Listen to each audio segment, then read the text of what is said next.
네, 여러분 안녕하세요. 2023년 6월 29일 목요일 노영의 뉴스 인사이다 시작하겠습니다.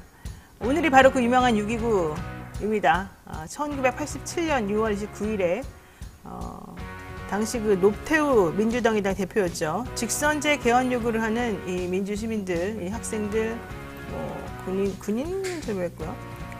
우리 국민들의 개헌 요구를 받아들여서 발표한 특별 선언이었습니다. 1987년 6월 항쟁 직후인 6월 29일에 있었던 것이고요. 이게 11.6 사건으로 박정희 대통령이 암살이 되고 나니까 유신체제가 붕괴와 위기에 직면을 했고, 이 틈을 타서 전두환을 위시한 신군부 세력이 12.12 사태를 일으키고 박정희 대통령을 시해한 사건, 11.6 사건의 수사를 방해하고 조기에 종결하려고 했었던 거죠.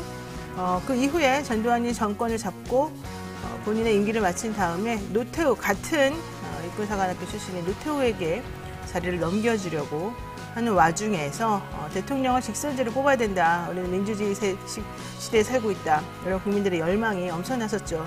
저도 87학번이었는데 학교만 가면 맨날 그냥 우리 최루탄 냄새 맡고 여기저기 도망다니고 힘들었었습니다. 그래도 그때는 내가 이 나라를 이렇게 살리는구나, 이런 자부심 같은 것도 사실 있었었는데요. 어쨌든 중요한 거는 6.29 민주선언이 전격적으로 있으면서 나라가 좀 안정이 됐고 우리나라 또 직선제로의 어떤 새로운 계기를 마련했다, 이런 거겠습니다. 자, 오늘 6월 19일 비가 오는데요. 그날의 6.29 선언을 한번 다시 생각해 보시면서 현재 2023년 6월 29일 현재 대한민국의 민주화 수준은 어느 정도인지, 과연 전두환 노태우 때하고 비교해서 우리가 지금 잘 가고 있다고 할 수 있는지, 왜 이런 일이 벌어지고 있는지 한번 생각을 해봐야 될 것 같습니다. 자, 여러분의 인간소화제 노영이가 오늘 방송 내용 간단하게 말씀드리겠습니다. 이진하 기자와 함께하는 뉴스 픽 코너 준비되어 있고요. 이어서 이슈 삼합 시간에 여러분이 너무 사랑하는 코너죠. 김필성 신장식 변호사와 함께 여러 가지 정치 현안 짚어보도록 하겠습니다. 생방송 중에 궁금하신 점 있으시면 언제든 댓글로 남겨주시기 바라고요. 최홍규님께서 베이비박스 후원하시는 또 후원금 보내주셨습니다. 감사드리고요. 자, 본격적으로 노영의 뉴스 인사이다 시작하겠습니다.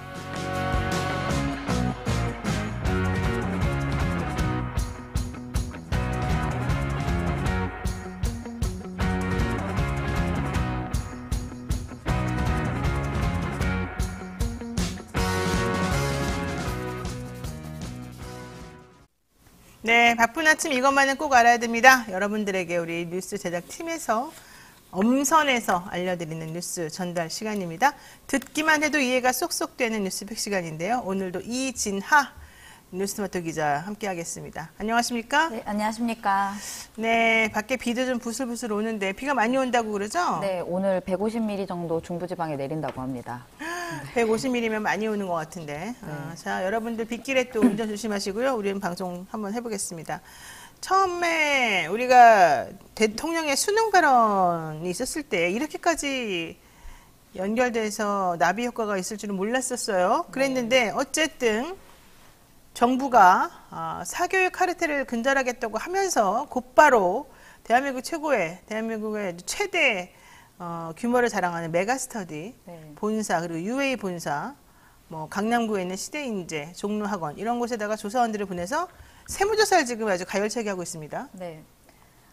정부가 사교육 카르텔 근절하겠다고 한 지 하루 만에 대형 입시학원의 전방위적 조사에 들어갔습니다. 세무당국이 어제 대형 사교육 업체들에 대한 동시다발적인 세무조사에 들어간다고 밝히면서 검찰로 치면 이제 특수부로 불리는 서울국세청 조사 4국의 이례적인 규모로 입시학원 조사에 나선 것입니다.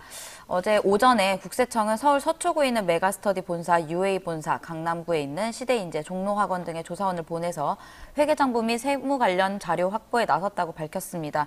이번 조사는 일반적인 정기조사가 아닌 비정기 세무조사입니다. 그러니까 이게 대통령이 갑자기 수능 얘기를 하면서 쉽게 내라, 어렵게 내라, 킬러 문항의 문제다, 이런 얘기 이제 한마디씩 하면서 일타 강사들이 애들만 불쌍하다, 네. 이런 취지로 본인의 생각을 짤막하게 SNS에 올렸어요. 그러고 났더니 갑자기 이제 그 일타 강사들 니네가 100억대 연봉 부자인데 그런 만한 가치가 있느냐부터 시작해가지고 아주 엄청나게 공격을 해대기 시작했죠. 그러면서 입 다물지 않으면 위험하다, 이런 분위기가 팽배하고 결국은 세무조사를 하는군요. 네. 근데 이 메가스터디 같은 데는 서울대학교에서 운동하시던 분들이 모여가지고 만든 학원이라는 거잖아요. 네. 그래서 지금 정부에서는 좌빨의 이래 자본 같은 거를 공급해주는 통로 아니겠냐, 뭐 이런 얘기까지 지금 나오나 봐요. 네, 말씀하신 것처럼 메가스터디는 이제 그 원조 1타 강사로 불리는 손준 메가스터디 회장이 있는 곳인데요. 그렇죠. 이분이 또 이제 그 킬러 문항 관련해서 얘기 나오면서 이제 그 KBS 더 라이브에 출연해서 킬러 문항을 만든 건 정부라면서 이제 비판을 하기도 했습니다. 네. 그리고 이번 세무조사는 윤석열 대통령이 고난이도 문제인 킬러 문항을 문제 삼은 지 13일 만에 진행됐고요. 이제 당시 윤 대통령은 국민이 이런 실태를 보면 교육당국과 사교육 산업이 한통속이라고 생각하게 된다라고 발언하면서 이와 함께 교육부는 수능 출제위원 등 출제 이력에 앞세워서 사교육 시장에 뛰어드는 행위를 카르텔로 규정하겠다면서 엄단하겠다고 밝혔습니다. 그러니까 수능 출제위원 등이 출제 이력을 앞세워서 사교육 시장에 뛰어드는 행위는 카르텔이다. 네. 그러면 수능 출제위원인 정규 학교 선생님들은 그 학교 다니면 안 되겠네. 그렇잖아요. 이와 같은 논리라면. 뭐 일단 이제 그 입시 그 수능 출제를 하는 것은 일단 비밀리에 유지가 되고 있고요. 그리고 이제 이걸로 인해서 얘기가 나오면서 또 이제 교육부는 이거와 발을 맞춰서 이제 사교육 카르텔 부조리 신고를 받은 지 일주일 만에 119건이 접수됐고 대형 입시학원 관련만 32건이 넘었다라고 밝히면서 좀 더 강한 이제 조사를 착수하겠다라는 것은 입장을 밝힌 건데요.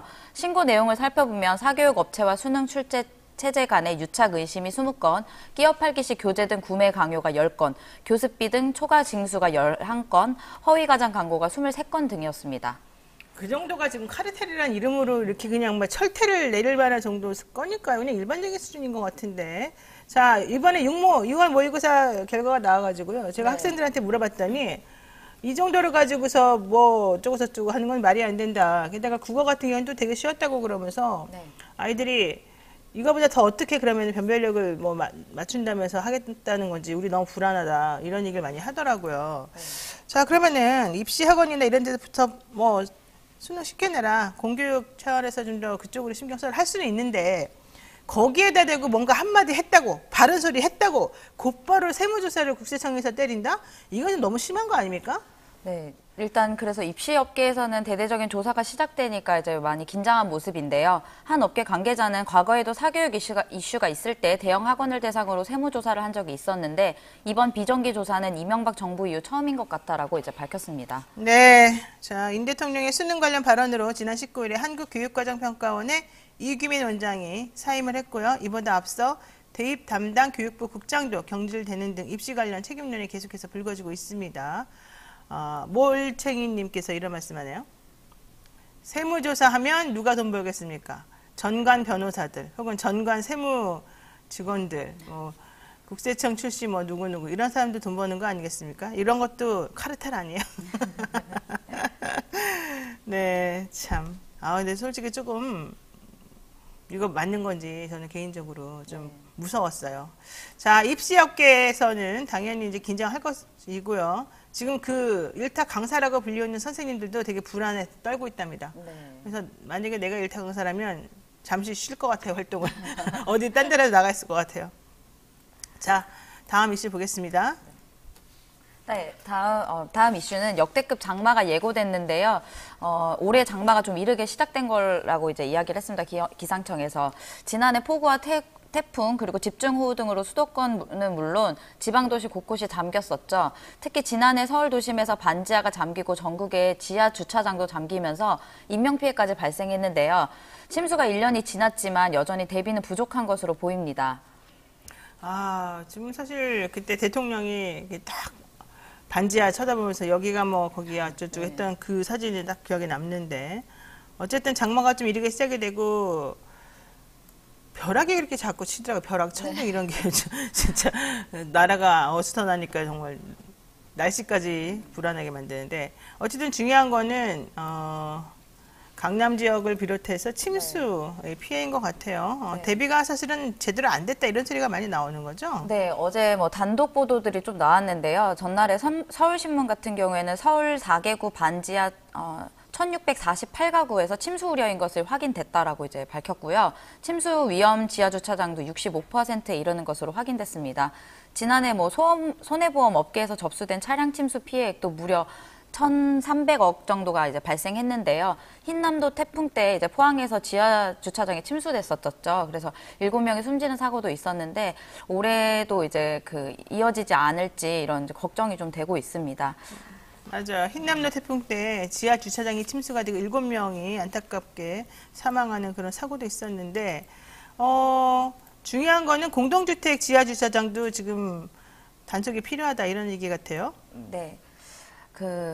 일단 서울시에서 지난해 삼성화재 교육안전문화연구소에서 침수 이력 서울 공공주택 지하주차장 물 판막이 설치 실태 조사를 했는데요. 조사 결과 22년 8월에 지하주차장 침수 피해 후에 신규 물 판막이 설치한 곳은 5개 중에 2개의 곳으로 나타났고, 다만 이것은 이제 삼성화재 보험 접수 대상으로 집계된 것이라서 실제 장마에 대비하지 않은 곳은 더 많은 곳으로 예상됩니다. 네, 삼성화재 교통안전문화연구소에서 발표를 했습니다. 뭘 발표했느냐? 침수 이력이 있는 서울 공동주택 지하 주차장이 과연 어떤 상태이냐?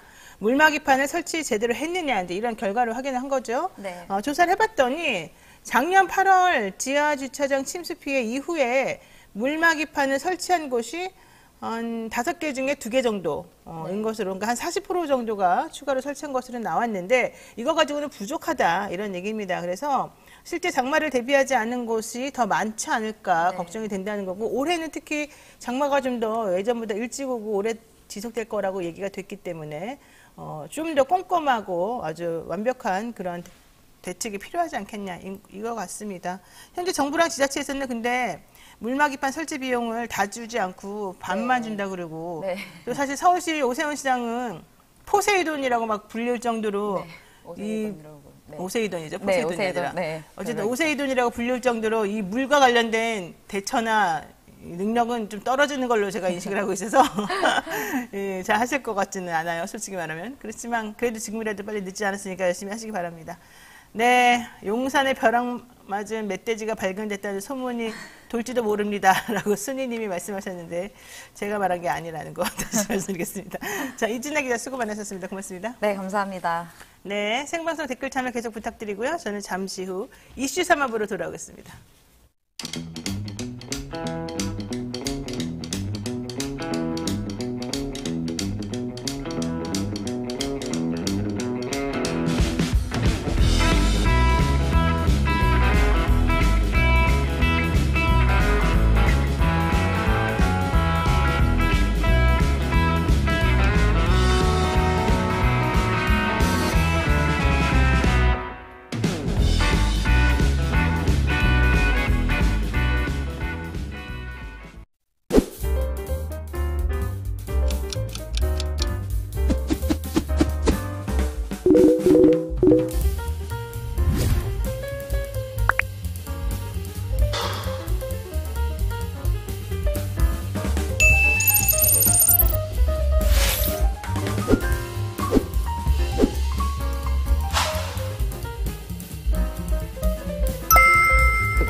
뒤에 아니요 도시에 또 들어갑니다. 또 일정 기간 국적 관계없이 다시 한번 볼 수가 없잖아요. 그러면 민법으로 간다.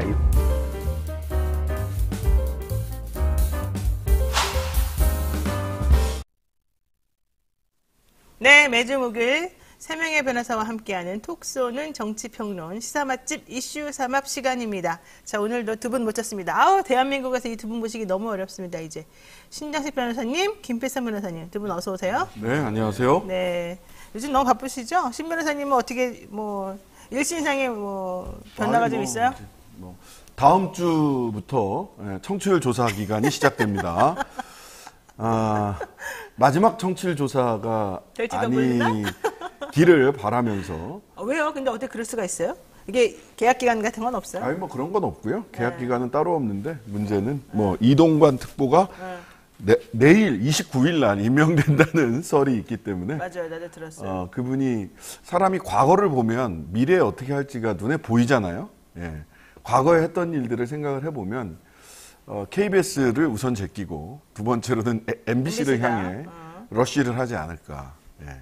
아니 근데 MBC도 물론 MBC 주식인가 지분을 저쪽에서 갖고 있긴 하지만 방문진 갖고 있긴 하지만 그래도 MBC는 어쨌든 공식적으로는 민간 기업인데 그렇죠. 그렇게 막 예전에 국정원에 이렇게 딱 오더 내리듯이 옛날에 MB 때 홍보수석실에 있던 그분이 국정원에 오더 내리고 서류 이렇게 해가지고 정리했다는 거잖아요. 뭐 가능해요?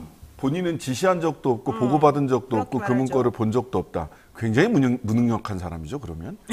아니, 왜냐면 그 앞에 홍보수석실이 요청한 자료다라고 써 있는데 네. 그럼 그 문건이 가짜라는 것인지 홍보수석실이 홍보수석도 모르는 가운데 누가 다른 사람이 지시를 하고 보고를 받고 그것을 실행했다는 것인지 허수아비인지. 매우 무능력하거나 콩가루거나 둘 중에 하나다. 어쨌든, 여튼 뭐 그때 거칠게 밀어붙였던 걸 보면 뭐 경영진 교체부터 해서 예. 근데 그때는 성공했다고 보는 거잖아요. 그렇죠. 성공 그 MBC 경영진을 교체했는데도 불구하고 본인들이 선거에서 졌다. 그럼 이번에는 더 거칠게 하겠죠.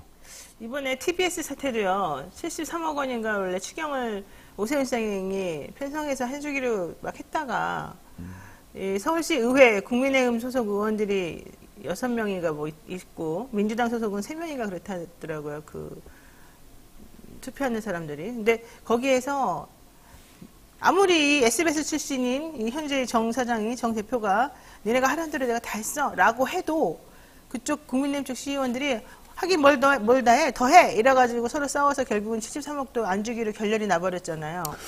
그런 식으로 될 것도 있어요. 그 KBS, 그러니까 TBS 하도 마음이 안 좋아서 저도 네. 이제 TBS 분들하고 이제 저도 얘기를 해봤어요. 얘기를 좀 해봤는데 네. TBS도 TBS인데 거기가 이제 수습이 여전히 안 되고 있어요. 내부부터 시작을 해서 KBS 걱정을 많이 하더라고요. 이건 뭐 또 TBS를 다시 제2의 TBS죠. 제2의 TBS를 보는 것 같아요. 그러니까 돈줄을 가지고 방송국 전체를 내부적으로 분열시키고 순치시키고 반성문을 써도 더한 조치를 얘기를 하는데 그 더한 조치라는 게 뭐냐면 뭔지를 몰라 근데. 아니에요. 알아요? 두 가지입니다. 네. 하나는 뉴스공장과 신장갑에 관여했던 직원들 잘라라. 징계하거나 잘라라. 그런 것도 있어요? 예. 왜 성의 있는 조치를 하지 않냐. 그게 성의 있는 조치래요? 예. 그다음에 두 번째는 서울시장이 오세훈이 아니라 야당 쪽으로 넘어갔을 때 다시 TBS에 김어준이 돌아온다는 이거를 원천적으로 차단해라. 그럼 그러려면 어떻게 해야 되냐면 두 가지 방법이 있어요. TBS를 아예 민영화하든지 아니면은 시사와 보도 기능을 없애는 거죠. 그걸 확약하라는 겁니다. 아니 그런 걸 시의회에서 그렇게 간섭해도 되는 겁니까? 돈으로 돈줄을 쥐고 있잖아요. 돈으로 그 서울시장이 70몇 억 어쨌든 예산안을 올렸잖아요. 추경 예산을. 근데 그거를 의회에서 날려버리잖아요. 방통위가 반성해야 돼요. 처음에 TBS가 시로부터 간섭받지 않는 독립된 그런 언론사로 자리매김하기 위해서 법인화를 했잖아요. 그때 당시에 우리가 재정 자립도 하겠다고 하면서 광고하게 해달라고 말했었더니 야 니네 아직은 안 돼. 이러면서 공익 광고만 허용하고 실제 상업 광고 허용을 안 해줬잖아요. 그 결과가 이 모양 이꼴이 나오는 거예요 지금. 어떻게 그렇게 간섭을 하고도 뻔뻔하게 나올 수가 있는 건지. 어쨌든 중요한 건 지금 현재 상황을 보게 되면 KBS도 뭐 그걸 날 수 있다 이렇게 지금 보는 사람들이 있습니다. 물론 KBS하고 TBS는 규모가 다르니까 좀 다를 수 있겠습니다만 지금 뭐 수신료 분리 징수 반대하는 의견이 89%가 넘는다는 여론조사가 나와도 신경 안 쓰고 계속해서 하고 또 일부 KBS 직원이나 뭐 기자나 PD들 이런 사람들은 그냥 김은철 나가라 뭐 이런 얘기만 하고 있어요. 김은철 나간다고 해결되는 게 아님에도 불구하고 그러니까 뭐가 잘못되면 잘못된 것에 대해서 반응하고 대응을 해야지. 얘 못됐으니까 얘 내쫓아 이러면은 그 사람이 그 말이 잘 됐건 잘못됐건 어쨌든 알았어요 우리가 내쫓아볼게요. 이런 식으로 해서는 안 된다는 걸 난 꼭 말씀드리고 싶습니다. 자 어쨌든 그렇게 되면 이제 결과적으로는 MBC도 위험하다라는 게 바로 신재수 변호사님 얘기니까 청취율 조사 때 한번 또 기염을 토해 봅시다. 우리 김필수 변호사님. 네. 뭐 근황을 얘기하면 되는 겁니까? 뭐 여러 가지를 다 그냥 말씀하시면 돼요. 뭐 요즘 다시 이제 사건들이 늘어나고 있어서 뭐 바쁘네요. 사건이 많아요. 와, 좋겠네. 뭐 근데 사건들이 이렇게 뭐 일이 많아서 뭐 그렇지만 뭐 수임이 잘 돼서라기보다는 좀 시끌시끌한 사건들이 뭐 직간접적으로 관여를 많이 하게 돼서 그래서 좀 정신이 없는데 이게 그런 사건들 많이 하는 세상이 오는 게 과연 맞는 건지 좋은 건지 잘 모르겠습니다. 지금 이제 이동관 님 말씀을 하셨는데 정확히 명칭을 뭐라고 해야 될지 모르겠네요. 특보라고 해야 되나요? 네. 이제 마침 이명박 시절에 블랙리스트 사건 이제 1심 판결이 8월에 나거든요. 그 오랫동안 끌었다가 이제 판결 나는데 2심 판결 날 때쯤에는 다시 그분이 컴백을 하시고 네, 참 감개무량합니다 진짜. 네. 자, 서론이 길었습니다. 기술밖에 없었는데. 첫 번째 코너부터 한번 가보겠습니다. 23합 코너 속의 코너죠. 주간 용산 투 여의도입니다.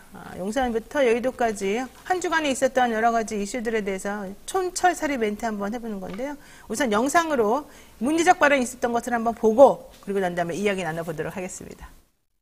우리는 많은 도전과 위기에 직면해 있습니다. 조직적으로, 지속적으로 허위 선동과 조작, 그리고 가짜 뉴스와 괴담으로 자유 대한민국을 흔들고 위협하며 국가 정체성을 부정하는 세력들이 너무나 많이 있습니다. 돈과 출세 때문에 이들과 한편이 되어 반국가적 작태를 일삼는 사람들도 너무나 많습니다. 자유 대한민국에 대한 확고한 신념과 뜨거운 사랑을 가진 여러분께서 이 나라를 지켜내야 합니다. 근데 저 멘트는 너무 중립적 멘트인데요. 저거를 보여줄 게 아니라 전 정부가 종전 선언하자고 말했다고 반국가 세력이라고 말한 그게 나와줘야 되는, 그 싱크가 나와줘야 되는데 저거는 지금 우리 대통령이 너무 좋아할 싱크예요. 보세요. 조직적으로 지속적으로 허위 선동과 조작 그리고 가짜뉴스와 괴담으로 자유 대한민국을 흔들고 위협하며 국가 정체성을 부정하는 세력들이 너무 많습니다. 맞잖아요. 그 말이 뭐 틀린 게 뭐가 있어요. 또 돈과 출세 때문에 이들과 한편이 되어 반국가적 작태를 일삼는 사람들이 너무 많습니다. 맞습니다. 문제는 대통령이 말한 그 대상이 되는 그 사람과 이 얘기를 듣는 우리들이 지금 생각하는 그 대상이 되는 사람이 다르다는 거죠. 어쨌든 대통령 말에 워딩 그 자체로는 맞아요. 허위 선동과 조작과 가짜뉴스와 괴담으로 대한민국을 흔드는 사람들이 너무 많습니다. 반성문인가요?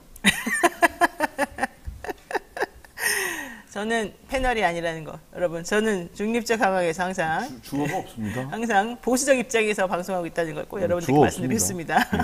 자, 오늘의 문제적 발언의 주인공은 바로 이 대통령입니다.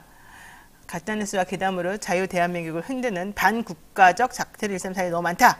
근데 전 이거보다 더 충격적인 발언이 이거였습니다. 장충체육관에서 열린 한국자유총연맹 69주년 창립기념 행사. 여기 대통령 왜 가요? 첫 번째.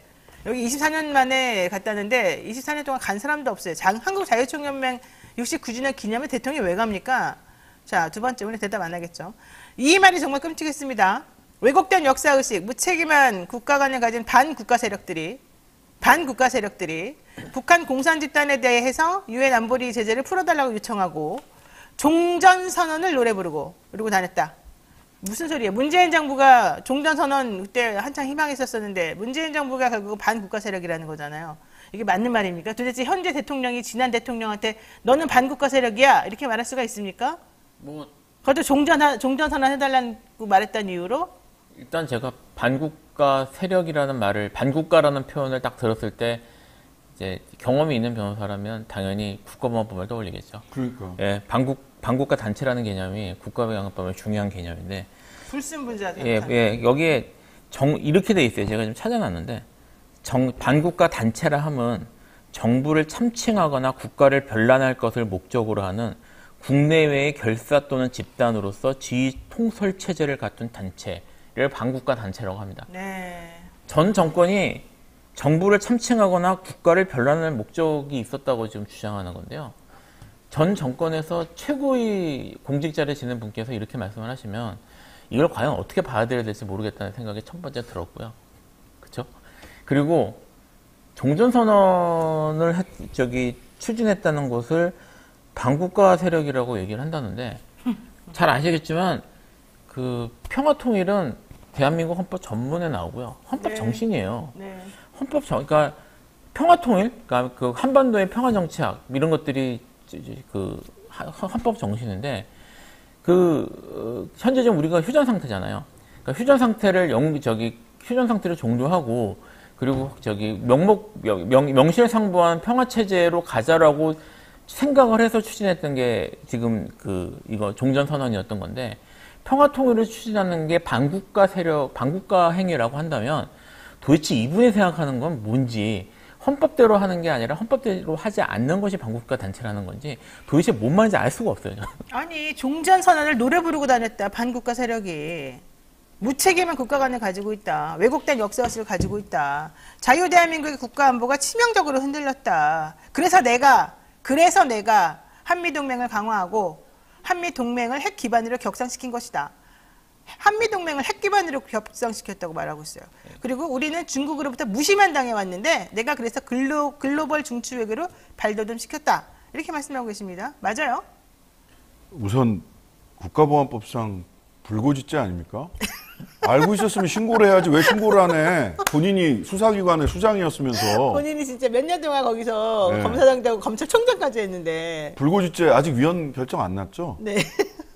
공무원 의무 위반이에요. 저기 공무원 법무규정 위반이고. 직무 얘기입니까? 아유, 국보로 처리합시다. 불고지죄 알면서 왜 가만히 있었어? 신고하고 그러네. 수사하고 잡아 넣었어야지. 그러네. 예. 첫 번째 그렇고요. 자유총연맹이 어떤 곳이냐? 연세 드신 분들은 다 알고 계실 텐데 이게 반공연맹의 후신입니다. 네. 반공연맹. 네. 어제 저는 이 톤앤무드 말하자면 대통령이 굉장히 격앙돼 있어요. 반공 어린이 웅변대회 하는 줄 알았어요.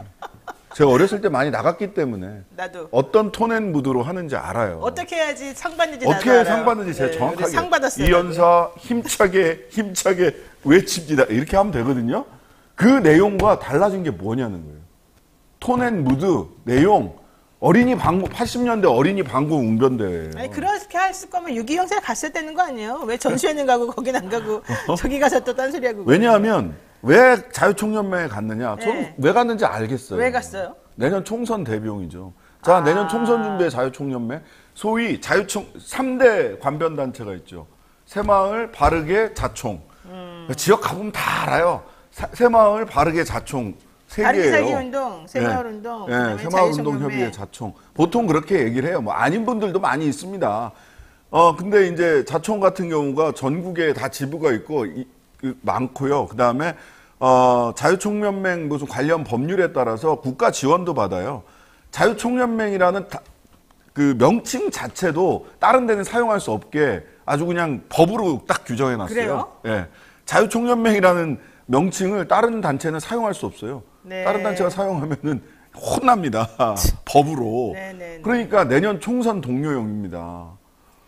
여기서 그 강석호인가? 네. 국민의힘 국회의원이었던 양반이 지금 자유총연맹 총재예요. 근데 이 양반이 무슨 얘기를 했냐? 과거에는 우리 단체와 이념이 다른 정부가 있어서 불편했는데 이념이 같은 대통령께서 계셔가지고 우리가 정말 기운이 난다. 이런 취지의 얘기를 합니다. 이거 뭐예요? 한국전쟁 기념식에는 왜 안 가? 거기는 조직된 사람들이 아니거든. 그때 초청받아온 사람들이죠. 그렇죠. 예.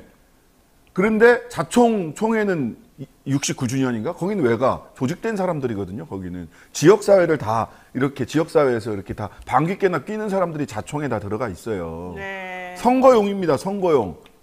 그 다음에 팩트 체크를 좀 해야 되는데요. 반국가 세력이라며요. 종전선언 얘기하는 사람들. 네.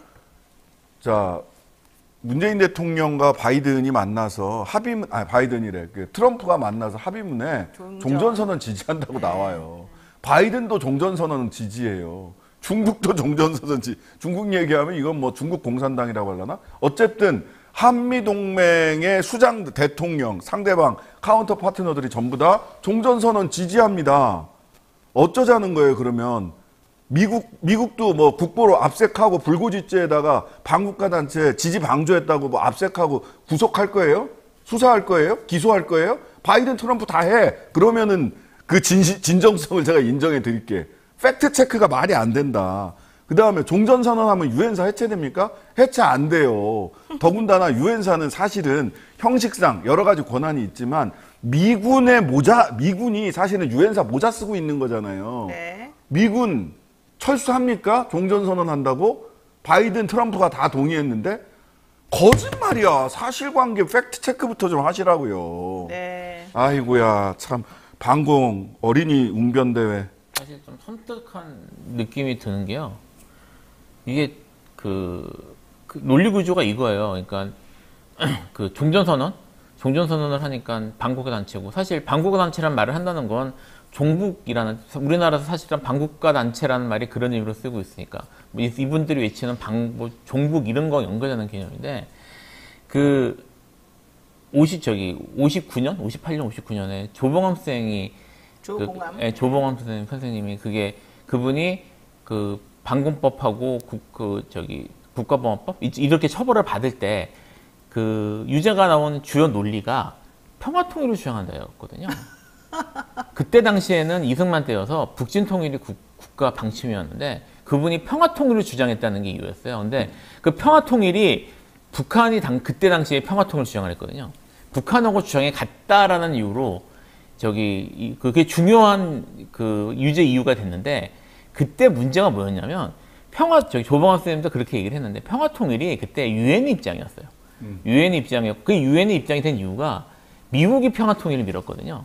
그러니까 미국 입장에서는 평화통일을, 그리고 조봉암 선생님만 공격을 받을 때마다 아니다, 나는 북한은 모르겠고 이게 유엔과 미국의 입장이다, 그리고 이게 맞는 방향이라고 생각해서 내가 주장하는 거다라고 했는데, 그거를 이유로 간첩으로 몰아가지고 사실은 유죄 판결을 한 중요한 논거가 된 거예요. 구조가 똑같아요, 지금 현황 상황하고. 그러니까 지금 아까 말씀하셨던 종전선언이라고 하는 게 무슨 그 전 정권만 혼자서만 추진한 것도 아니고, 그게 미국과 이렇게 협조해가면서 진행한 그리고 미국이 공동으로 참여한 그런 공식적 입장이었는데, 이거를 반국가 세력이 한 것이라고 몰아버리면 도대체 뭐가 되는 거냐? 그러니까요. 자, 유엔사라고 하는 거는 한국전쟁 발발 이후에 유엔 안전보장이사회의 대북한 군사 제재와 통합사령부 설치 결의에 따라 만들어진 군사 기구이다. 근데 지금 우리 대통령은 종전선언을 주장하는 것은 이 유엔사를 해체하라고 말하는 것하고 똑같기 때문에 반국가 세력이다, 이렇게 말하는 겁니다. 전혀 논리적으로도 안 맞는 그런 상황이라는 거죠. 그래요. 알았어요. 대통령님께서 왜 이런 생각을 자꾸 갖고 계시는지 잘 모르지만, 일각에서는 대통령이 너무 극우 유튜브 많이 보신다, 여기서 좀 빠져나오셔야 된다, 이렇게 말씀하시는 분들이 많습니다. 왜냐하면 말씀하시는 내용이나 사용하는 단어 하나하나가 일반적으로 사용하는 그런 단어라기보다는 극우 유튜버들이 사용하는 단어인 경우가 많기 때문이거든요. 좀 생각을 해볼 부분이 아닐까 생각이 되는데요. 대통령은 또 이런 말도 했습니다. 민간단체 보조금을 정치보조금이라고 합니다. 민간단체 보조금이 왜 정치보조금인지 모르겠지만, 말도 안 되는 정치보조금은 없애야 한다고 밝혔습니다. 만약에 그렇다면 이 한국자유총연맹 같은 경우는 보조금 받잖아요. 이거는 민간단체 보조금으로 받는 게 아니라 법에 따라서 받아요. 법에 따라? 네. 한국자유총연맹 육사에 관한 법률에 따라서 그런 게 또 따로 있군요. 네, 새마을 협의회하고 바르게 살기하고 여기는 3대 단체라고 하잖아요. 정부 네. 산하, 사실상 정부 산하. 이런데 이제 직접 참석을 했다는 거, 이게 예산이 점점 좀 줄어왔어요. 민간단체 보조금 정도가 아니라 이건 뭐 법에 따라서 그냥 받아버리니까 뭐 한 100억씩 받고 막 이랬었단 말이죠. 점점 줄어왔는데, 대통령이 이번에 직접 참석하고 저런 얘기를 저 자리에서 했잖아요. 네. 어린이 웅변대회 하시고 오셨잖아요. 네. 방공 어린이 웅변대회. 네. 그러고 나면 이제 예산이, 내년 예산 분명히 늡니다. 이건 이제 성지순례 하세요. 내년 예산 분명히 늡니다. 왜? 내년 4월 달에 뭐가 있어요? 총선 때문에. 전 그렇게까지 말씀 안 드렸고요. 어쨌든 대통령이 확실하게 힘을 실어줬고, 대통령과 이념이 같은 단체라고 강석호 자유총연맹 총재가 그렇게 아주 신나서 어제 발언을 했고, 그러면은 당연히 자유총연맹 가서 이런 얘기를 했으면, 네. 반국가 세력들을 싸우는, 민간 영역에서 싸우는 전사가 돼야죠. 자유총연맹 회원들께서. 맞습니다. 예. 그 전투는 내년 4월 달에도 벌어질 것이고, 그 전투의 실탄을 보급하는 것은 대통령의 임무다라고 생각을 하실 겁니다. 조금 더 말씀을 드리면, 제가 지금 최재천 민주당 의원실에서 확보한 자료로 띄워놓은 거를 지금 보고 있는데요. 아까 말씀하신 관변 3단체, 그 국가에서 법으로 만들었던 새마을, 그다음에 바르게 살기, 그다음에 자유총연맹 셋이서 받아가는, 그러니까 사회단체 보조금 전체에서 이 셋이 받아가는 비율이 30% 정도 됩니다. 이 세 단체가 제일 많이 받는 단체들이고요. 그렇게 많이 가져가요? 네, 그러네요. 지금 제가 수치를 보고 있는데 대충 그 정도예요. 네, 뭐 관제 데모도 하고 세금 지원 받죠. 한전산업개발 관련해서 정계 로비도 있었고요. 자, 그 엊그제 조현천 기무사령관 그 보석으로 나왔잖아요. 네. 조현천 이 저기 중에 혐의 중에 기소된 혐의 중에 하나가 자유촌연맹 회장 선거에 국고를 가지고 돈 횡령해 가지고 개입했던 거예요. 지시하고 개입했던 거. 뭐 그런 곳입니다. 그렇지 않은 개인 회원은 한 분 한 분은 진짜 애국심을 가지고 참여하시는 분들도 계실 수 있겠지만 단체 자체가 걸어온 역사는 그렇다는 겁니다. 네. 예. 그러면 그 뭐 정치 보조금 이야기 하시는데 그대로 자유촌연맹 기무사 사령관한테 그렇죠. 지시받고 돈 받아가지고 그 총재 선거했던 이런 단체 전체 보조금의 30% 네. 받아가는 단체 이런 데부터 감사하셔야죠. 그러니까 한 가지 더 말씀드리면 자유총연맹은 이제까지 감사원에서 한 번도 받아본 적이 없어요. 그렇죠. 그렇죠. 그런 데부터 감사해야죠. 자. 300만 원 잘못 썼다고 무슨 뭐 악마화하고. 노조니 뭐 시민단체니 이런 데서 돈 받아가지고 회계 처리 잘못했다고 얼마나 괴롭혔습니까? 한국 자유총연맹과 한번 들여다보죠. 뭐 내가 보기에는 거기 더 하면 더 했지. 어떨지 모르겠어요. 자, 나동현님께서 또 힘을 내라고 저희를 후원을 해주셨고요. 자, 대통령은 전 정부를 가지고 반국가 세력이라고 이렇게 얘기를 하고 있고, 경찰제도발전위원회 위원장이라는 사람은 전 대통령을 가지고 간첩이라고 말합니다. 문재인 전 대통령이 간첩이라는 걸 모르는 사람들이 70%다. 이런 말을 합니다. 게다가 이 사람은 국무총리 직속 자문기구인 경찰제도발전위원회 위원장입니다. 검사 출신이기도 하고 박인환 씨인데요. 문재인 전 대통령은 간첩이라고 아주 노골적으로 직접적으로 착 말해버렸어요. 그리고 최근 경찰 직장협의회가 이제 반발을 하니까 이 경찰 직장협의회를 겨냥해서 대가리 빡빡 깎고 데모했다. 경찰이 노조를 기도하고 있다. 이렇게 말을 했습니다. 이게 지금 경찰제도발전위원회 위원장이라는 사람이 할 만한 소리입니까? 경찰제도발전위원회라는 게 뭐예요? 경찰제도를 조금 발전해보고 여러 가지 방법을 모색해보자. 여기에 당신이 검사 출신이니까 한번 믿고 맡겨보겠다. 이랬는데 경찰 직장협의회에 대해서는 대가리 빡빡 깎고 데모했다. 경찰이 노조를 기도하고 있다. 전직 대통령은 간첩이다. 이딴 말을 지금 하고 있단 말이에요. 이게 지금 상식적으로 말이 되는 부분이니까 어느 분이 말씀해 주시겠어요? 왜? 네, 조심스럽게 말씀해주세요. 말씀을 드리겠습니다. 네. 간첩이란 말은 이제 아까 반국가 뭐 이런 말하고 사실은 국가보안법 내에서 연결되는 말이라고 볼 수가 있는데요. 그 케이스에서. 그래서 현 정권 특히 대통령과 결을 같이 하시는 인물인 것 같다. 이런 생각이 들고요. 뭐 이분은 제가 좀 찾아봤더니 그러니까 문재인 정권에서 시절에는 이미 그 개업을 하신 분인 것 같아요. 문재인 정권과 같이 일하신 분은 아닌 것 같은데 전 정권에 대해서 전 정권 대통령을 어제 민주적 절차를 통해서 선발됐던, 그러니까 당선됐던 대통령을 간첩이라고 공식적으로 부르려면 뭔가 좀 근거 같은 게 있어야 될 것 같은데 역시 근거는 없다. 뭐 이런 게 좀 생각이 들고요. 아무 이유도 없이 그냥 한 말이에요. 왜 네. 간첩이라는 거예요? 참네요. 사실은 제 개인적으로는 여기서 좀 놀란 게 하나 있어요. 70%가 모른다는 말은 30%는 안다는 얘기인데. 저도 그게 놀랐어요. 대한민국 30%는 문재인은 간첩이다 이렇게 알고 있다는 거예요. 이분이 생각하기에. 네, 그래서 도대체 이분은 무슨 생각으로 이렇게 말씀하시는 건지 근거를 좀 들어보고 싶다. 그리고 하나 더 말씀을 드리면 이제 직장협의회 아까 얘기했나 경찰협의회가 나왔는데 사실 우리나라가 이제 공무원들 같은 경우에는 노동권이 제한되잖아요. 헌법상도 제한되기 때문에 개헌을 해야 되는데 국제 표준은 안 맞습니다. 안 맞아서 그게 뭐 ILO 그러니까 국제 노동기구나 이런 데서 계속 문제가 돼가지고 이제 여기에 대해서 어쨌든 헌법이 그러니까 헌법을 뜯어 고치기 전에 완전히 할 수는 없지만 얘가 올리기까지 하는 건데 여기에 대한 인식이 전혀 없어요. 저는 이것도 황당무계했지만 제가 계속 드는 의문 중에 하나는 이거예요. 전 정부에 계셨던 분들, 특히 문재인 대통령 왜 이딴 말도 안 되는 발언을 듣고 가만히 계십니까? 지금 본인을 간첩이라고 말하고 대한민국 국민 70%가 당신을 간첩이라고 알고 있다.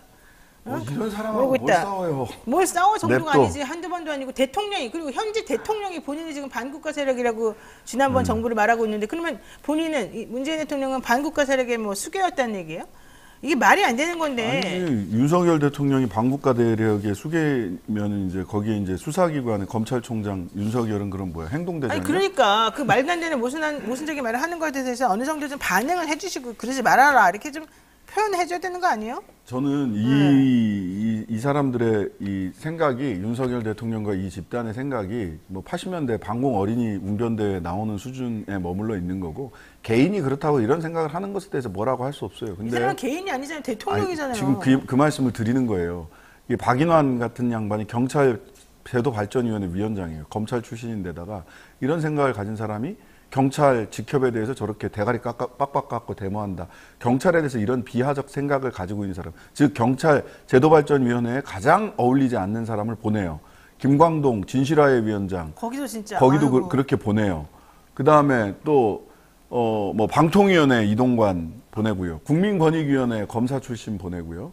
그 다음에 뭐 이런 식으로 해서 그 단체 또는 그 정부 기구가 왜 그 인권위 이충상 인권위원 뭐 개인은 뭐 기저귀를 찬다부터 4.16 참사는 12.9 참사 같은 경우는 그거 놀러 갔다가 자기들이 부주의해서 죽은 건데 왜 나라가 책임을 지고 구조적인 문제를 논하냐 이런 얘기를 한 사람이 인권위원회에 있어요. 다음에 인권위원장 유력 후보입니다. 인권위원장이 될 수도 있어요. 이게 뭐를 하는 거냐 하면 첫 번째 합의제 행정기구나 각종 위원회가 싫어요.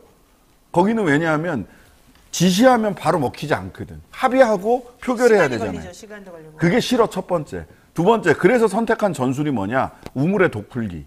그 제도를 그 기구 자체를 무력화 가장 어울리지 않는 사람이 가서 국민들이 이제 여기에 걸려들면 안 된다고 봐요. 국민들이 국가인권위원회 이충상 같은 사람이 만약 국가인권의 위원장이 되면 저런 게 왜 필요해? 없애버려. 국민권익위원회 또는 경찰제도발전위원회, 각종 진실화해위원회, 야, 저딴 거 싹 없애버려라야. 이런 생각이 들게 만들려고 하는 거예요. 국가인권위원회를 만들기 위해서 우리가 얼마나 오랜 시간 동안 민주화 운동을 해왔고 피와 땀으로 만든 겁니다. 이거 만들기 위해서 DJ가 얼마나 노력했는지 몰라요. 그러니까 이런 제도 자체를 망가뜨리려고 하는 겁니다. 그러니까 거기에 그래서 우물에다 독을 풀려고 하는데 그런 수에는 걸려들시면 안 되고요. 그 사람 이상한 그 방공 어린이 웅변대에 나가야 될 만한 사람들을 이렇게 때로 모아놓기도 쉽지는 않을 텐데 하여튼 간에 나중에 한 번에 이렇게 그물 한 번 던지면 한 번에 다 걸리겠다 이런 생각은 들어요. 조금 더 하나만 말씀드리면 제가 아까 50년대 얘기를 했는데 사실 이분들은 50년대부터 쭉 내려오는 변함없이 내려오는 세력들이 있어요. 사고방식이 80년대에서 끝나는 게 아니라 이승만 때부터 사실 이런 식으로 생각하시는 분들이 쭉 있어 왔다는 게 사실 좀 놀라운 일이라고 생각을 하고요. 그 또 하나 말씀드리면 우물에 독을 탄다고 말씀하셨는데 이런 식의 접근을 최초로 효율적으로 잘 쓰셨던 분이 이명박 대통령이시거든요. 제가 당시에 이제 이명박 대통령 초기에 인권위원회 권한쟁의 할 때 좀 제가 관여를 했었었는데 이런 식으로 해가지고 합의제를 망가뜨리는 거를 참 잘하셨던 분이에요, 그분이. 그래서 이게 확실히 이명박 정권의 재림이다라는 생각이 다시 한번 듭니다. MB2. 예. 재림, 이야, 좋습니다. 경찰 제도발전회 위원장이 경찰 간의 목소리를 대변하는 경찰 직장협의회를 비난하면서 대가리 빡빡 깎고 데모한다. 이딴 말이 나오고 있고 광주 거리에 인공기가 걸려있다는 사진을 공유하면서 특정 지역을 비난하는 발언까지 합니다. 그냥 그런 생각하는 사람들끼리 카톡으로 돌려보세요. 공개석상에 나와서 할 말이 아니에요. 카톡으로 돌려보세요. 네. 자, 혐오 발언하고 가짜뉴스를 도대체 만들어낸 사람이 누군지 그리고 그게 왜 계속해서 수그러들지 않고 확산되고 용인되고 이러는 건지. 대통령이 북돋아 주잖아요. 그래서 그런 건가요? 네. 이거 정말 문제인 것 같습니다. 문제인 것 같은 게 문제죠. 문제요. 문제고 어쨌든 전 정권을 반국가 단체라는 식으로 표현한 것 자체는 특히 이게 제가 좀 처음에도 말씀드렸지만 그게 어떤 반국가 단체라는 게 어떤 의미인지를 아는 입장에서는 네. 정말 끔찍합니다, 사실. 엄청난 말이에요.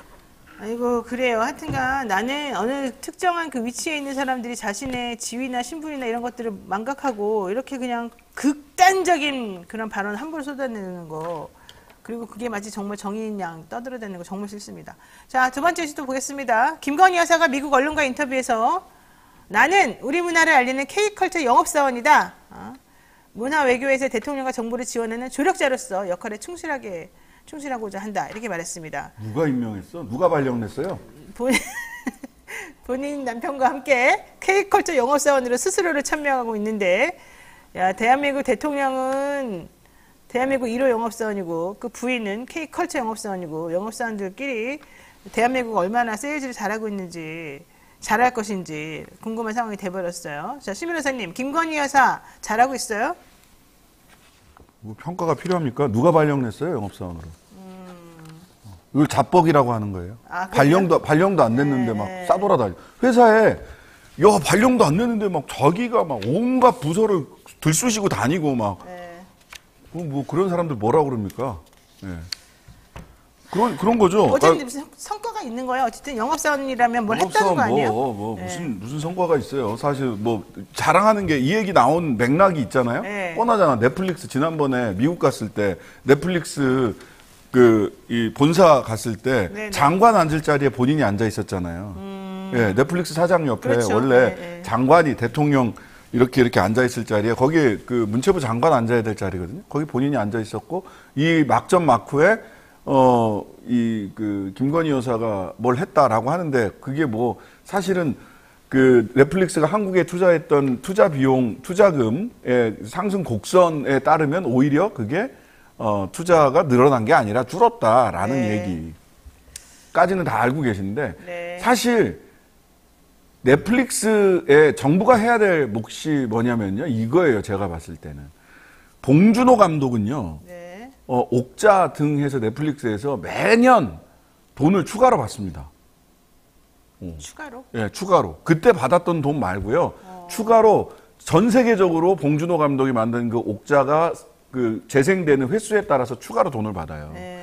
우리나라 제작자들은 단 한 푼도 못 받습니다. 왜 그런 줄 아세요? 봉준호 감독은 미국 감독협회에 등록돼 있거든요. 아, 봉준호 감독이 미국 감독이요? 미국 감독협회에 등록돼 있어요. 근데 우리나라 감독들은 한국 감독협회에만 등록돼 있거나 또는 저 등록돼 있지 않다고 하더라도 남미 쪽에서도요. 네. 우리나라 영화가 이렇게 상영이 되잖아요. 넷플릭스에서. 네. 그러면 거기서도 단돈 몇십 원이라도 와요. 아, 근데 우리나라 안에서 되는 건 하나도 안 와요. 그래요. 이 문제 어떻게 해결할 거예요? 제작진의 이런 저작권 문제를 해결하는 게 정부의 역할이에요. 영업을 하려면 제대로 하라고. 자, 네. 네, 뭐 저는 임명을 안 해도 뭐 잘 팔기만 하면은 그냥 그럴 수 있다고 생각할 수도 있는데 제가 좀 생각을 해봐서 이 말을 듣고 그동안 이제 이 문화에 대해서 이슈된 게 뭐가 있을까? 뭐 일단 이분이 사진을 잘 찍는 거는 알고 있는데 뭐 그거는 뭐 사진을 본인이 찍는 게 아니라 그 주변에 있는 사람들이 본인이 예쁘게 나오면 잘 찍어준다는 그러니까 뭐 거죠? 사진 산업에 기여를 했나? 뭐 잘 모르겠습니다만 네. 제일 먼저 생각나는 건 블랙핑크 건이고요. 예, 그래서 뭘 팔았는지 모르겠다는 생각이 좀 들고 그리고 최근에 있었던 커피 믹스 뭐 이런 것들에 대해 부산다방 커피 믹스. 부산다방. 네네. 그래서 뭐 그렇게 영업 사원으로서 뛰어난 능력을 보여주진 못하신 것 같은데 그래서 영업 잘하는 사람들 좀 맡기고 이분은 좀 쉬셨으면 좋겠다는 생각이 그래도 듭니다. 대통령 부인으로서 뭔가 이 우리나라를 위해서 노력하고 싶다 이런 모습으로 좋게 선회를 한번 해봐야 될 것 같기도 합니다. 아니, 그 부분에 대해서도 한 말씀 반드시 하고 가야죠. 이렇게 얘기하니까 누가 뭐 여성 혐오래요, 저보고. 왜? 그 여성 혐오랑 무슨 관계야? 아니 그 왜 밖에 나가서 그렇게 열심히 여성이 일하는 것에 대해서 비판적인 말을 하냐. 네. 아니 전 열심히 참 그런 말 하시는 분들이 어떻게 사는지 전 꼭 물어보고 싶기도 한데 뭐 그건 그렇다 네. 치고 네. 조용한 내조를 하겠다라고 눈물의 기자회견 했잖아요. I believe 다 기억하실 텐데 그렇죠. 배경음악 깔아가지고 했던 처음 검사라고 했을 땐 저는 무서운 분인 줄 알았어요. 라고 하면서 조용한 내조를 하겠다고 하셨잖아요. 네. 조용한 내조 안 해도 돼요.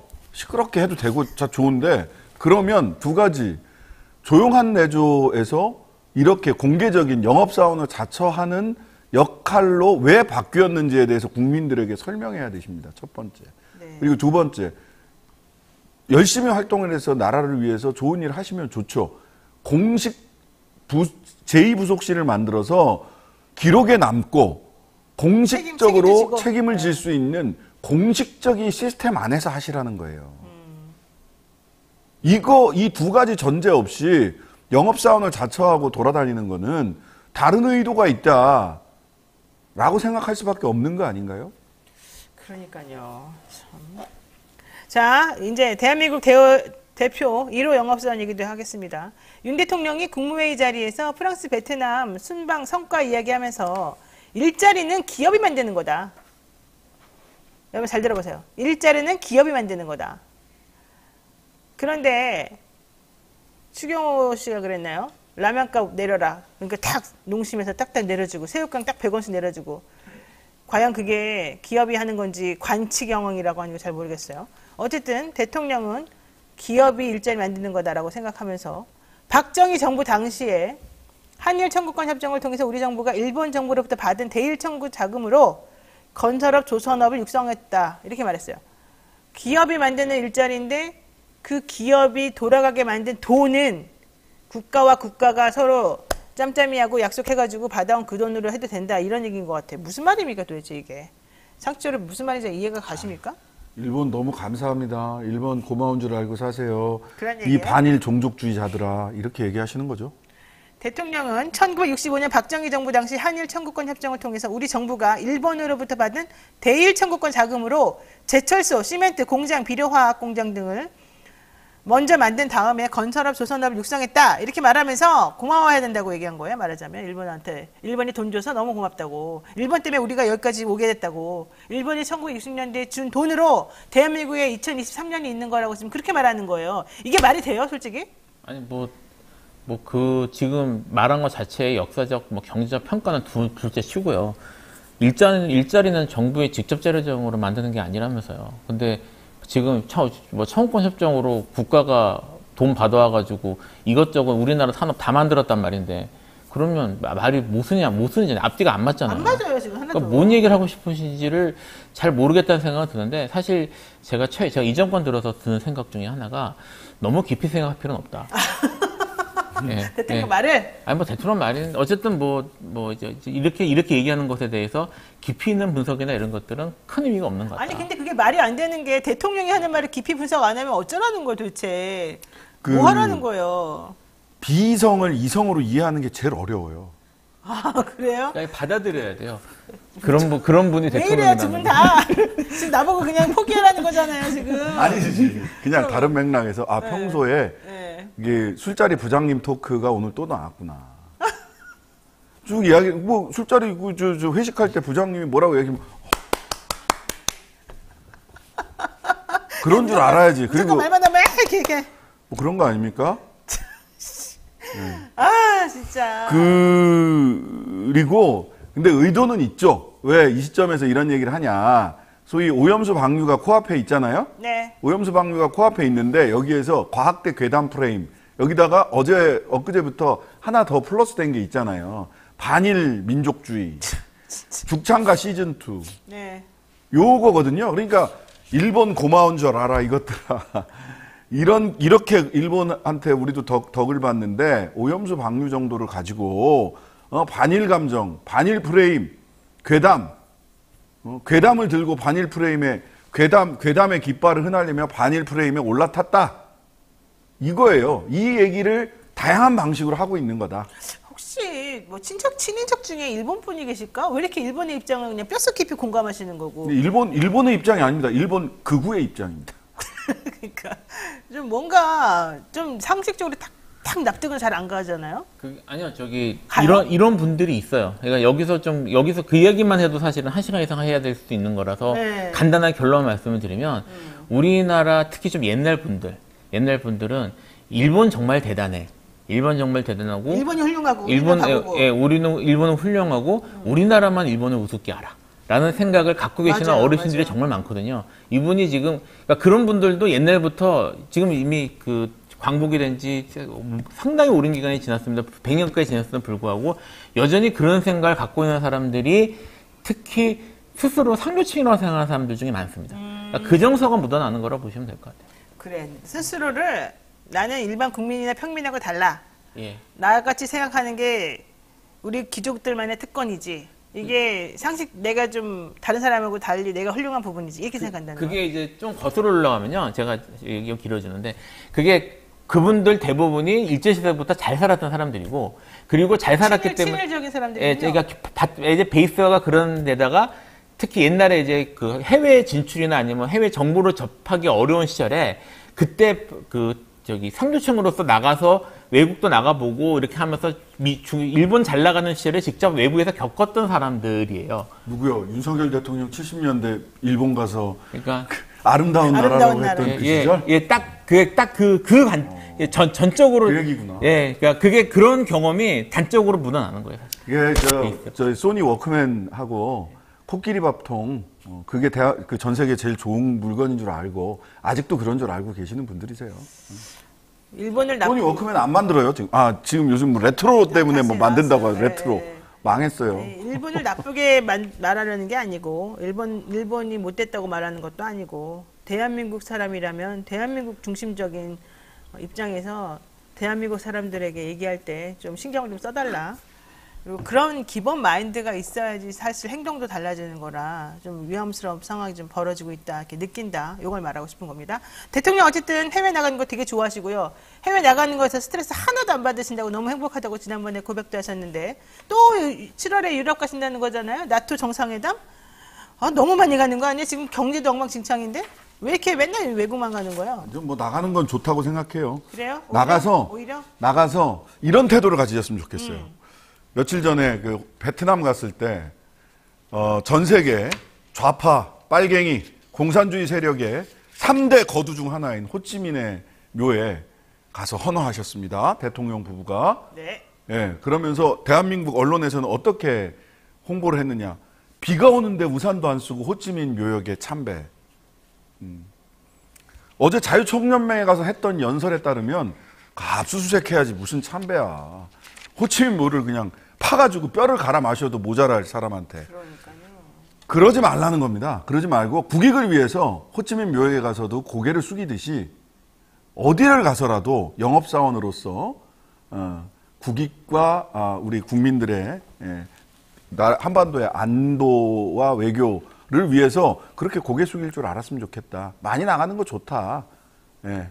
저는 그렇게 생각을 해요. 근데 가서 무슨 일을 하고 오느냐의 문제다. 네. 예. 사실 뭐 저는 아까 말씀드렸던 것처럼 호치민 묘역에 가서 그렇게 한 게 국익이나 이런 깊이 있는 생각이기 때문이라고 생각하진 않아요. 생각하지 않습니다만 어쨌든 뭐 우리나라 대통령이 나가서 인정받고 그건 우리나라가 인정받는 거니까. 그래서 나가서 제발 좀 외교를 잘하고 오셨으면 좋은 결과를 가지고 오셨으면 좋겠다 이런 생각은 좀 있습니다. 아유, 대답 없는 메아리. 이 말을 이건 아니에요. 제가 무슨 말을 한 건지 잘 생각해 보세요. 자, 대통령이 사석에서 내년 총선 목표 의석수는 170석이다. 내가 총선 치르는 거다. 뭐 이런 얘기 하시면서 으쌰으쌰 했다는데 대통령이 이런 얘기하는 거 상관없나요? 사석에서 얘기했다고 빠져나갈 거라서 공식적으로 이렇게 얘기하면 탄핵 사유죠. 예전에 나는 뭐 내가 할 수 있는 거를 다 했으면 할 수 있는 한 하겠다. 법태두리 안에서 노무현 대통령 얘기했다 탄핵 시켰잖아. 근데 다 사석이래. 근데 왜 제목이 이게 시사저널에서 나온 그 기사였는데요. 보세요. 총선 170석 목표 제시한 대통령 당내에서는 윤심 공포 여전 이렇게 지금 헤드라인이 돼 있어요. 저가 나는 앞에 거는 뭐 그렇다고 치고 뒷말이 저는 좀 설명이 안 돼요. 이해가 안 가요. 당내에서 윤심 공포. 검사 공천하고 내 자리 뺏길까 봐 그러고 있는 거죠. 그래서 이거 같아요. 한동훈 등 검사 출신 5인방과 측근 참모 50명 넘게 출마설. 윤 대통령은 이기는 공천을 원한다. 외곽에서 조직을 꾸리고 있다.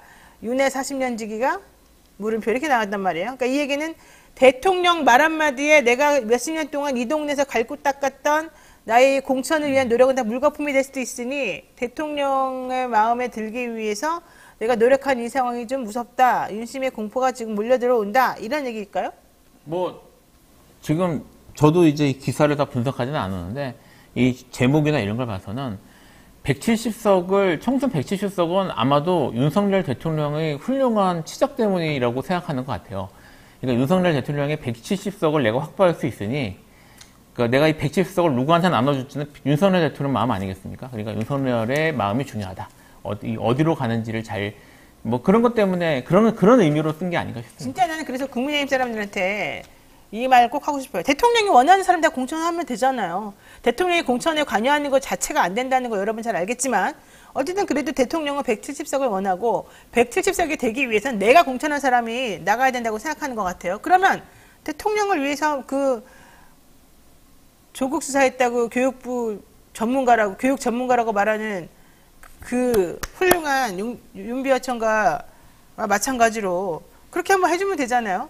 그래서 정말로 170석이 되는지 100석이 되는지 70석이 되는지 한번 봐야 되는 거 아닙니까? 70석 말도 안 되는 얘기거든요. 지금 국민의힘이 113석이에요. 네. 지역구가 91석이고 비례가 22석이에요. 비례 22석 다 가져간다고 칩시다. 그래도 170석이 되려면은 60석이 늘어나야 돼요. 수도권이 지역구에서. 전멸인데 지금 그게 가능해요? 지역구에서 60석 늘어나야 돼요. 네. 가능합니까? 말도 안 되는 얘기예요. 저기 유능한 검찰을 투입할 테니까. 그러니까 뭐가 있다는 얘기야. 뭐 있겠죠. 이 사람들 예. 그냥 하는 말이 아닐 것 같은데. 뭐 생각이 내가 들고. 방법이 있다 이러는 거 그렇게 그렇게 170석이라고 얘기하고 다니세요. 보통 우리 국민들이 제일 싫어하는 게 오만한 겁니다. 박지원 원장이 뭐라고 얘기를 해요? 골프하고 정치는 고개 들면 망한다고 그러죠. 저는 뭐 골프를 안 쳐서 모르겠습니다만 하여튼간에 고개 들면 망한다고 하잖아요. 국민들이 지난 총선 때도 그렇고요. 오만한 것에 대해서는 정말 가만히 안 있습니다. 다른 걸 다 떠나서. 네. 170석 떠들고 다니세요. 자, 이것도 보겠습니다. 대장동 이슈 관련해서 박영수 특검 오늘 영장실질심사 오전에 받습니다. 오후에는 양재식 변호사가 또 영장실질심사 받습니다. 여기에 대해서 김만배 씨가 입을 열었어요. 박영수 특검이 지난번에 5억을 김만배 씨에게 빌려주어 가지고 뭔가 좀 했던 그 내용이 나왔는데 김만배 씨가 내가 박영수 특검에 체면 차려주려고 5억을 받았다. 그 얘기는 무슨 얘기냐면 박영수 특검이 뭔가 여기서 역할을 하고 지분을 챙길 수 있도록 기반을 마련해줬다. 이제 이런 걸로 들리는데 박영수 특검 구속이 되겠습니까? 오늘 유창훈 영장 전담 부장 판사가 박영수 특검에 대해서 영장 실질심사를 하고요. 양재식 변호사에 대해서는 오늘 오후에 이민수 영장 전담 부장 판사가 실시를 합니다. 박영수 특검 영장 어떻게 될지 한번 여쭤보겠습니다. 뭐 저는 그렇게 가능성이 높지 않을 것 같아요. 영장이 기각될 가능성이 높다? 그러니까 이제 뭐 저기 박영수 특검의 뭐 저기 혐의나 이런 것들과 별개로 사실 수사를 검찰이 해서 하는 거잖아요. 얼만큼 성실하게 잘 해가지고 잘 진행이 된 건지는 사실 좀 의문을 품을 수밖에 없는 상황이라고 저는 생각을 해요. 그래서 뭐 과연 제대로 이루어질까 좀 그쪽 변호사한테 물어보니까 이제 두 가지 건을 가지고 대장동도 그렇고 2015년 14년도 있었던 변호사협회 회장 나왔을 때 그 돈 쓴 거 남욱으로부터 3억이 나온 거 아니냐 뭐 이런 얘기를 한다는데 그게 아니라고 박영수 특검의 통장에서 돈 나간 게 다 있는데 그거는 계산 안 하고 지금 검찰이 좀 잘못 말하는 거 아니냐 이렇게 얘기는 하긴 하더라고요. 그쪽 변호사들은. 신 변호사님 어떻게 보세요? 영장. 박영수 특검은 저는 이제 포레스트 검프설 이렇게 얘기를 하는데 돈이 있는 곳에 박영수 특검이 항상 등장을 하죠. 네. 부산저축은행 건, 대장동 초기에 성남했던 컨소시엄 건, 그 다음에 그 전에 이제 남욱 변호사 구속됐다가 무죄 받았던 건, 여기 다 박영수 특검이 등장을 해요. 그래서 역사적인 장면마다 박영수 특검이 등장을 한다. 박영수 특검이 굉장히 화가 나 있다라고 서초동 네. 소식에서 매우 화가 나 있고 매우 화가 나 뒤통수 있어요. 맞아가지고 다 그냥 아무도 꼴보기 싫다 이래서. 자, 그래서 그 화난 것이 입으로 사실로 드러날 것이냐, 적당히 타협할 것이냐. 타협할 가능성이 높죠. 예, 타협할 가능성이 높습니다. 예. 제가 내가 어디까지는 형님, 검찰이 살려면 형님이 잠깐 갔다 오셔야 될 것 같습니다. 걱정하지 마시고 다녀오십시오. 저쪽에서는 이렇게 설득할 거고, 아무리 그래도 나한테 감히 니들이 영장을 쳐? 하고 이제 노기가 충천에 있겠죠. 맞죠?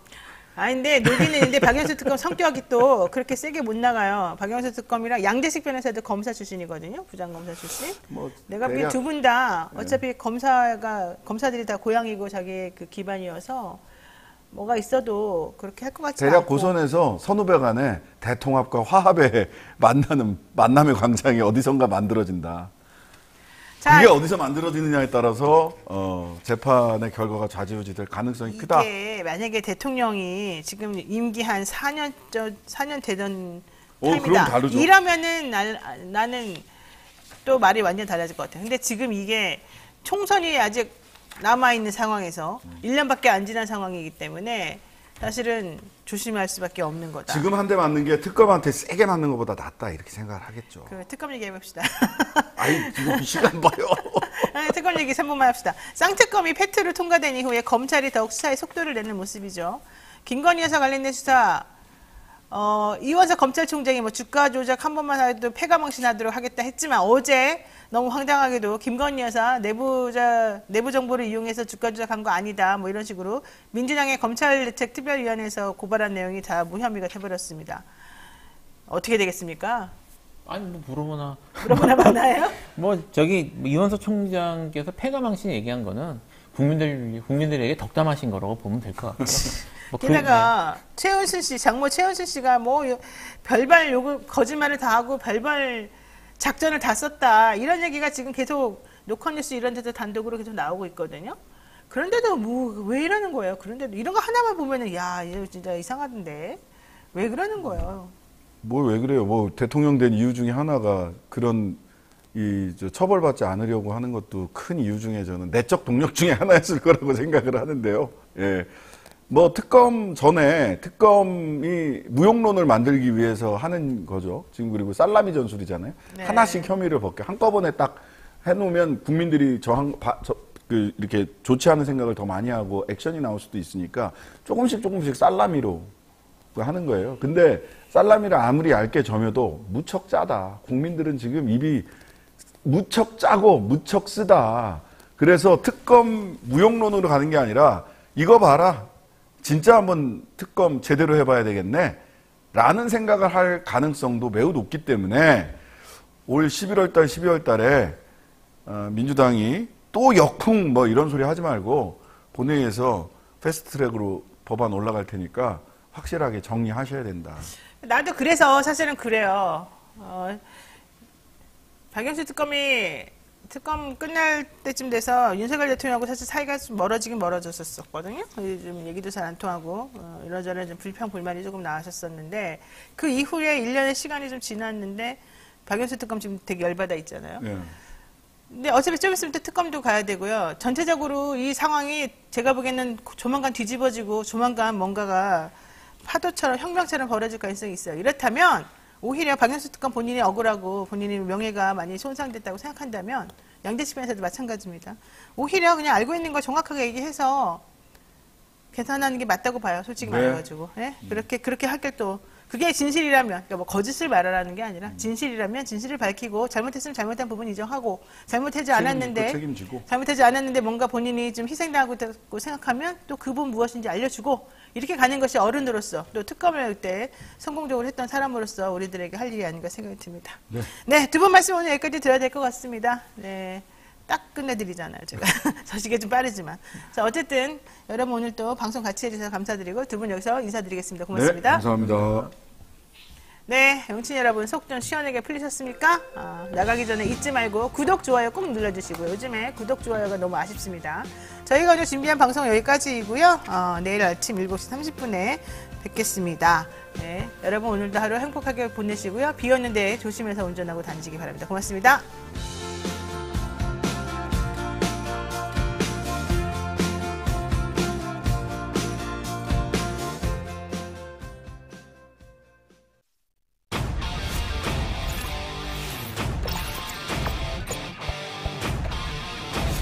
이토마토 전문가와 함께하는 올인원 서비스. 주식 투자 교육, 주식 종목 추천, 주식 투자 방법. 장 시작부터 마감까지 라이브 온 에어, 실시간 생방송. 현명한 투자를 위한 투자 교육과 투자 방법. 이토마토가 여러분과 함께하겠습니다.